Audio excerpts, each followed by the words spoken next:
Welcome to Making Our Way Forward, a podcast where we share compelling life stories and learn from the experience of everyday entrepreneurs.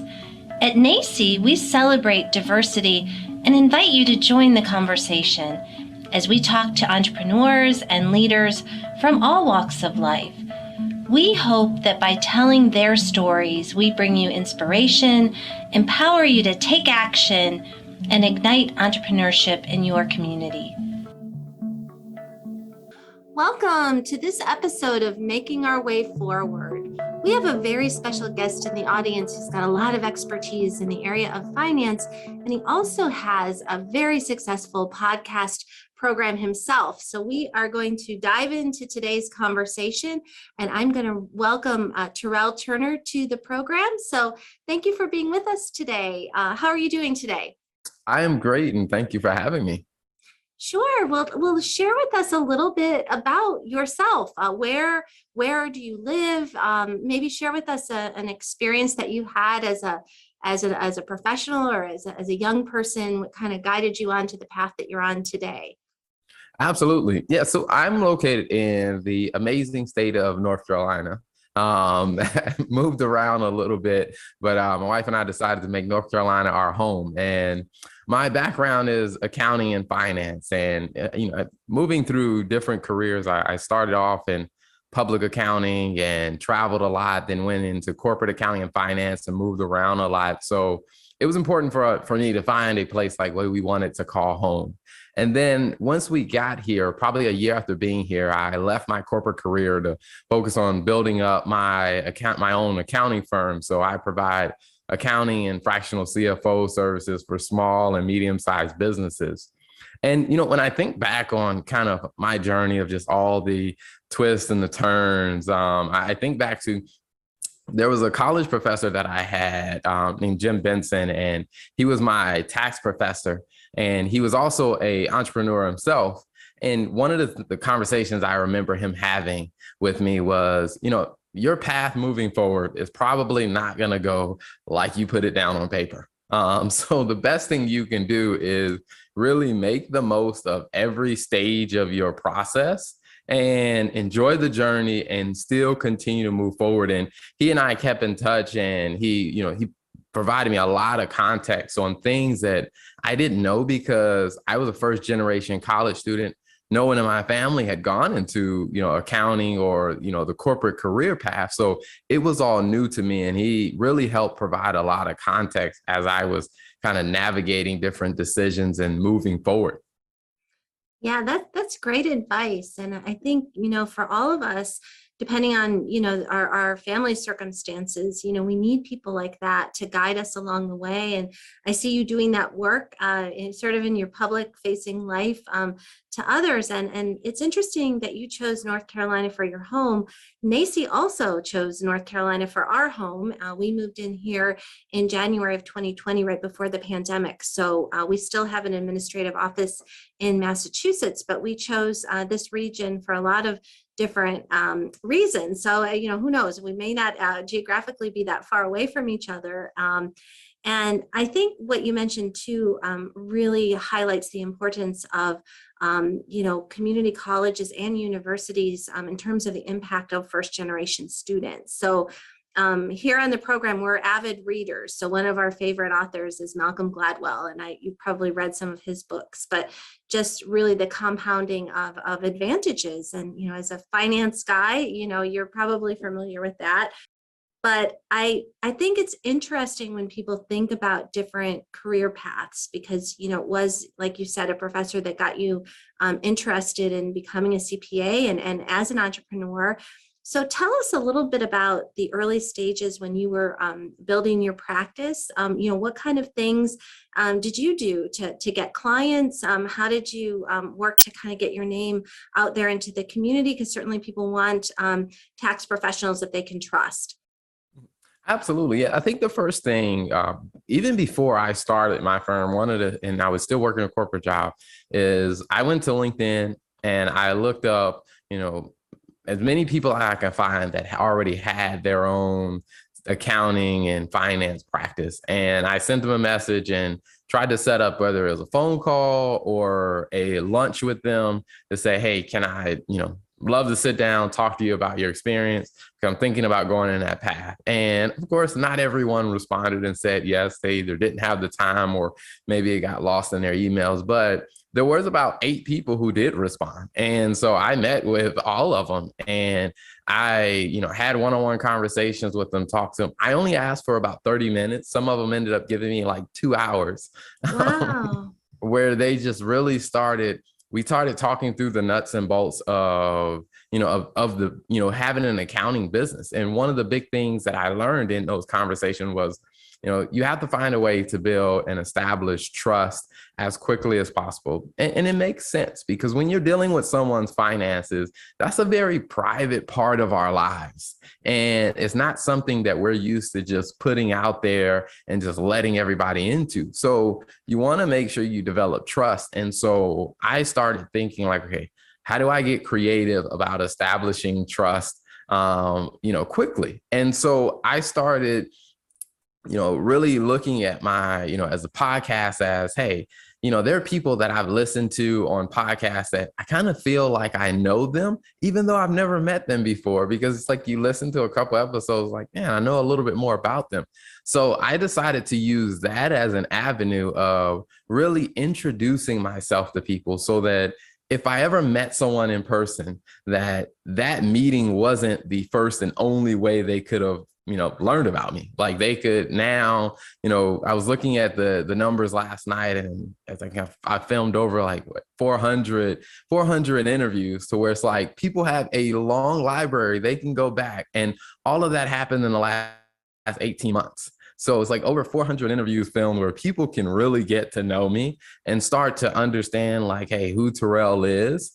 And so I decided to really leverage that and also be strategic about the guests that I invited on, because I heard someone once say is, when you have a podcast guest on, it's like you're looking for 2 things, either someone who can be a client or someone that you can learn from or that your audience can learn from. And so I started using that to where it's like, who was doing well at something that I could learn from and that my audience could learn from.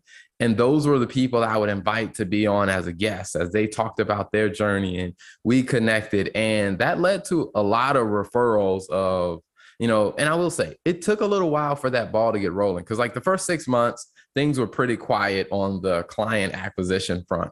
But around month 9, that's where the ball really started rolling, to where more people felt comfortable. We started getting more calls, more people reaching out, and we were able to expand our reach and help more people. Yeah, that's great. I mean, there's so much that you said that I think is so valuable that people don't think about. And I have not been on the podcast. Natalia is our producer, and I have been on this journey coming up, I think, on 8 or 9 months. So we're a little bit behind you. But what we found, a lot of it is the work that she's done, really trying to better understand how to segment out the market, who are the guests that are interesting. And one of the criteria that we have are people that are really authentic. And I was lucky enough to be one of the people that you interviewed, and I really found you to be a very authentic, kind of a kindred spirit. And one of the things that struck me in learning more about your background, a background that I have, that I still use in my work life at NACCE, is a development background. So dealing with wealthy individuals who want to make a difference in the world. So those are people who are, you're not even selling them anything. You're giving them the opportunity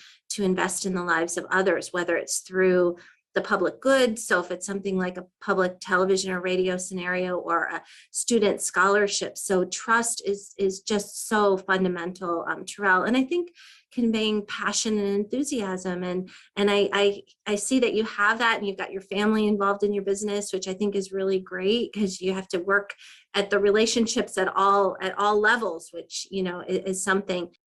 One thing I wanted to ask you, as you talk about sort of your journey, is what are some things that you do to manage your time? Because I know one of the things that I run into as a CEO is I have a lot of people coming at me a lot. They want to sell me something. They want to talk to me. They want to do something. And I'm always struggling with how to maintain a generous heart at the same time being very protective of my time, because that as leaders, that's our most valuable resource. So maybe you could share with us maybe some tips that you have in terms of, managing your time and devoting your attention to the right things.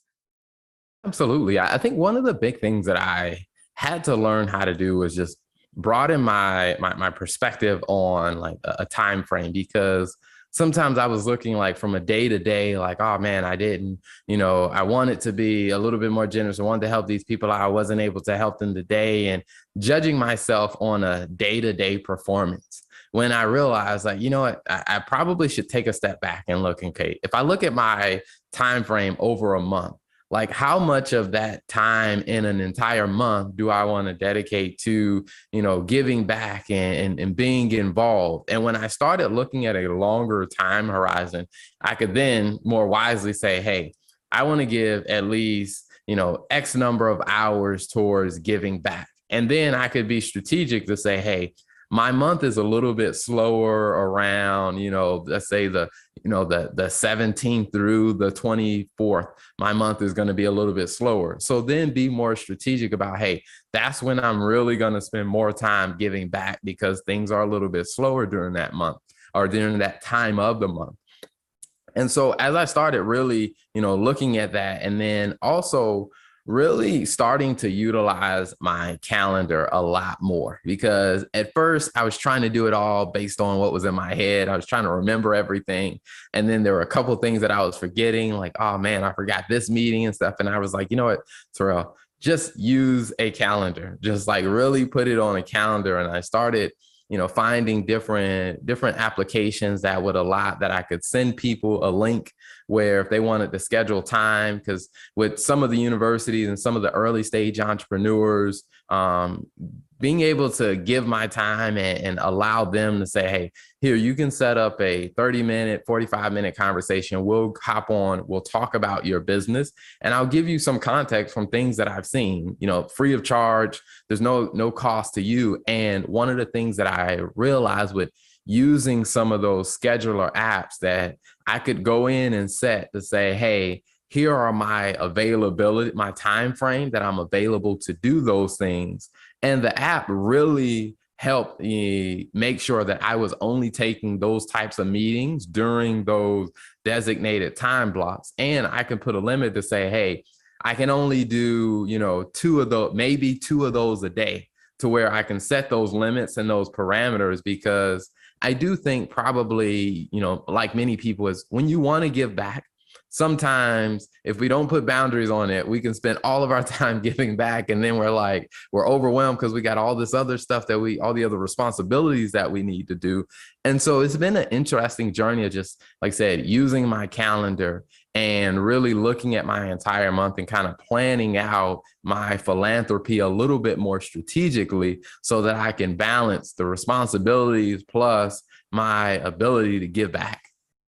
Yeah, those are excellent suggestions. And, in the philanthropic world, we talk to people a lot about, time, talent, and treasure. And at different times of our lives, we have more of one than the other, and sometimes it is okay to say, I only have a limited amount of time, but I can write you a small check, or I can do, something to support you, but having boundaries around it. And I know a lot of the women friends in particular that I have, I know struggle with that, because you're used to being hungry in terms of opportunity. I struggle with that at times at NACCE, because I remember when we had very lean years and I'd be worried about payroll. And so literally any, project that came our way that's even somewhat aligned would take it. And over time, I kind of learned that lesson myself too. Sometimes it's okay to leave money on the table if the project is not the right fit, or either culturally or values wise, it just doesn't align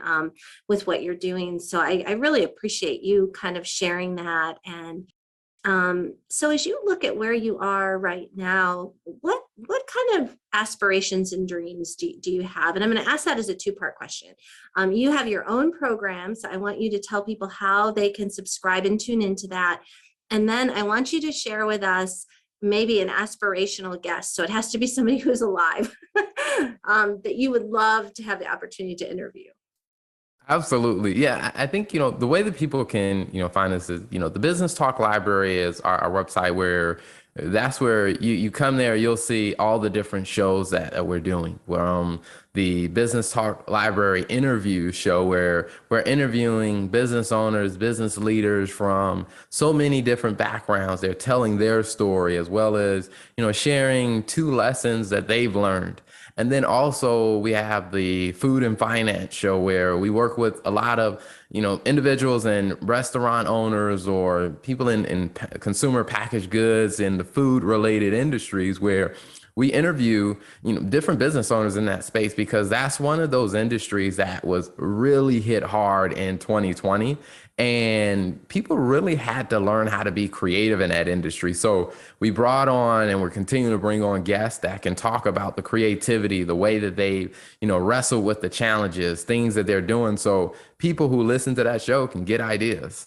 We also have the accounting and finance show where we talk about some accounting and finance topics and I interview other professionals because I always tell people is that, my platform is not just so I can promote myself. I always like to bring on other professionals that people can connect with because they may be a better fit for you to do business with them. So I like to use my platform to introduce and help people make those connections. Newest show is the finance for business owners because that's something that a lot of people have been asking. They're like, we love your other shows, but we know your background is finance. Can you give us a little bit more in that area? So I started that. And this is a free show as well, where I take a lot of the things that I do in some of the paid training courses that I've created. I take a lot of those key points out and then really just talk about those topics, help people walk through those things. Like one of the things that one of the videos that I did today on a live was just talking about, getting the right accountant to help your business because a lot of people that I found were paying an accountant, but the value that they needed to really move their business forward. So I talked about, hey, here are signs that you might be working with the wrong person. And if you're working with the wrong person, that it's okay for you to go find an accountant that's going to actually help you and be more proactive about helping you.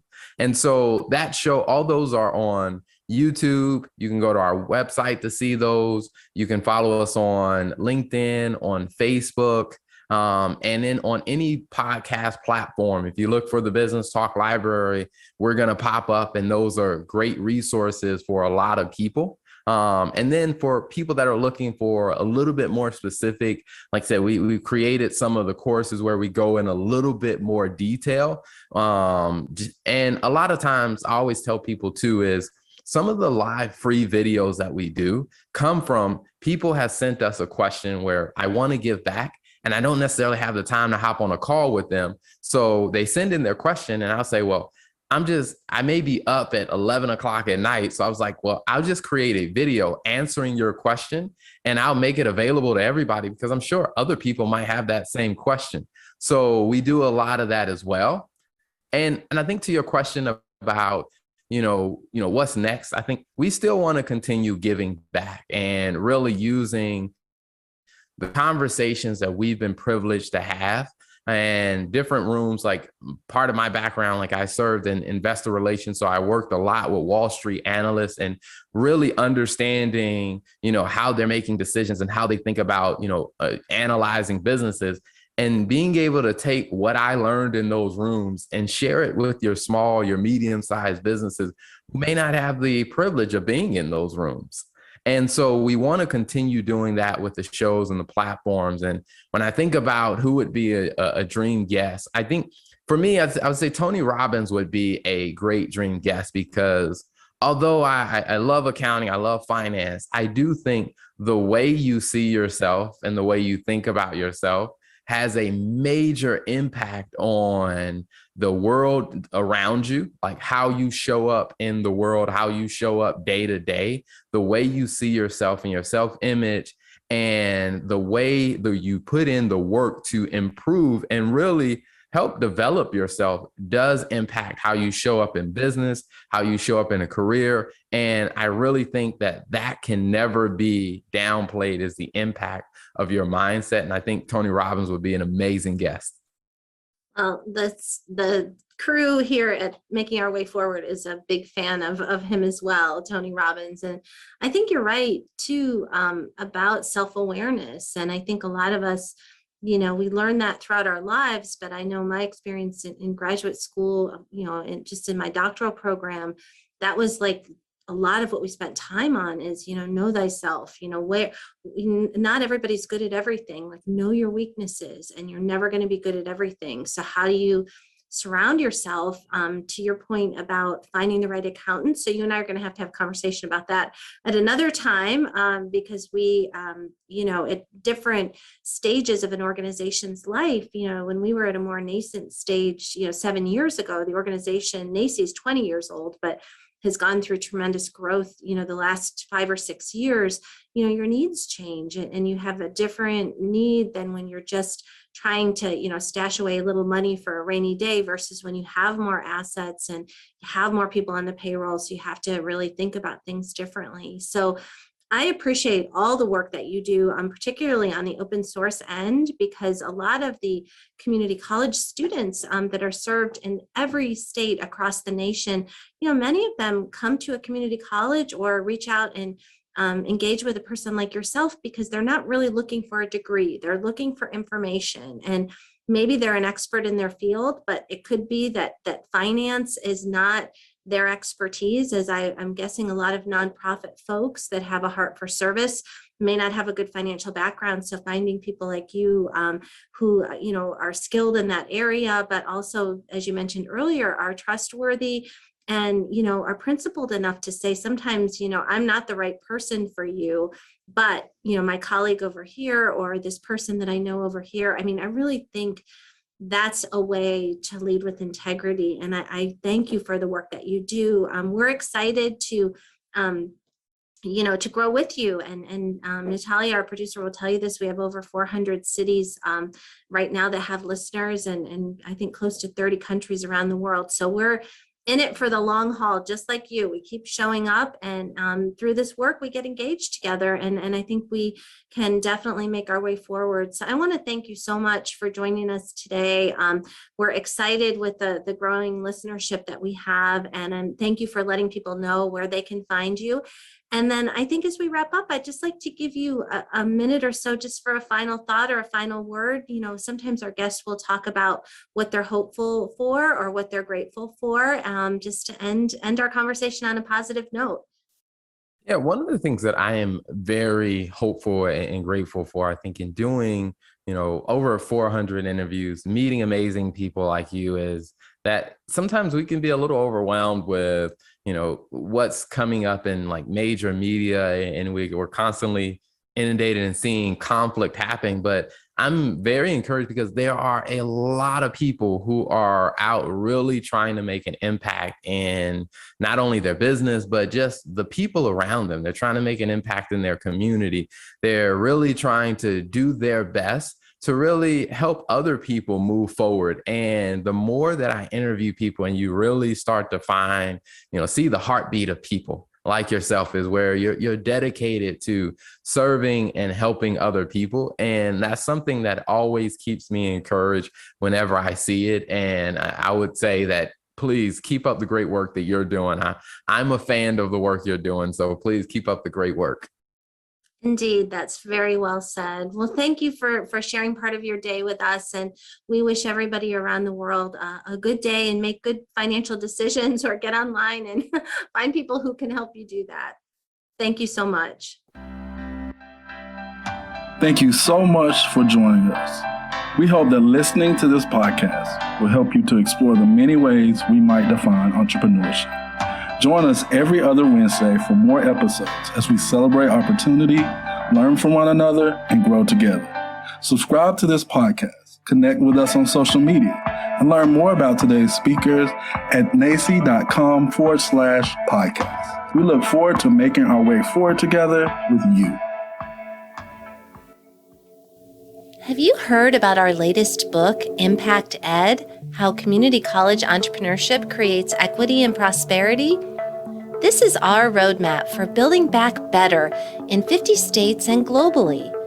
In each chapter, we share the inspiring stories of everyday entrepreneurs and explain how community colleges play a crucial role in their success. Visit us at nacce.com/impacted to order your copy now and join us in this work.